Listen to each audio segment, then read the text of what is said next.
ഇന്ത്യക്കെതിരെ ജിഹാദ് നടത്തണമെന്ന ആഹ്വാനമായി al-Qaeda. Indian ഭൂഖണ്ഡത്തിലെ al-Qaeda വിഭാഗത്തിൻ്റെതാണ് പ്രസ്താവന. ബി ദിലീപ് കുമാർ വിവരങ്ങളുമായി ചേർന്നു. ദിലീപ്, പ്രസ്താവനയുടെ ആധികാരികത, പ്രസ്താവന ഇറങ്ങിയ സമയം, എന്താണ് ഇതിൻ്റെ വിവരങ്ങൾ? ദിലീപ്. ഹാഷ്മി, അൽ-ഖ്വയ്ദ തന്നെ അപ്രസക്തമായ ഒരു സംഘടനയാണ്. ആ സംഘടന ഇപ്പോൾ ആ ഭീകര സംഘടന ഇപ്പോഴും ഇങ്ങനെയൊക്കെ ഉണ്ടെന്ന് വരുത്തുന്നതിനുള്ള ചില നീക്കങ്ങളാകാം ഈ പ്രസ്താവനയ്ക്ക് പിന്നിൽ.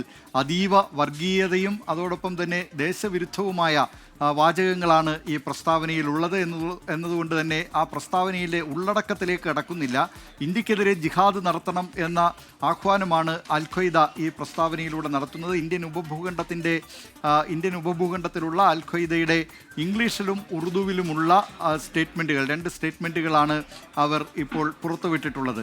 ഏതായാലും ഇത്തരം പ്രസ്താവനകൾ പോലും, ആ സംഘടന അപ്രസക്തമാണെങ്കിൽ പോലും അതീവ ജാഗ്രതയോടെ തന്നെയാണ് കേന്ദ്ര രഹസ്യാന്വേഷണ ഏജൻസികൾ ഇതുമായി ബന്ധപ്പെട്ട വാർത്തകളെയും അവരുടെ ആഹ്വാനത്തെയും ഒക്കെ കാണുന്നതും. ഹാഷ്മി. ഓക്കെ, ബി ദിലീപ് കുമാറാണ് ആ വാർത്തയുടെ വിവരങ്ങൾ നൽകിയത്. അൽ-ഖ്വയ്ദ ഇപ്പോൾ എവിടെയെങ്കിലും ഉണ്ടോ എന്നറിയില്ല. അതിൻ്റെ ഈ പറയുന്ന ഉസാമ ബിൻ ലാദൻ അമേരിക്ക കൊല ചെയ്തതിന് ശേഷം പിന്നീട് അതിൻ്റെ വലിയ പിന്നെ ഐമൻ അൽ സവാഹിരിയെ കുറിച്ച് കേട്ടിരുന്നു, ലാദൻ്റെ മകനെ കുറിച്ച് കേട്ടിരുന്നു. പിന്നീട് അതിനെപ്പറ്റി ഒന്നും കേൾക്കാനൊന്നുമില്ല.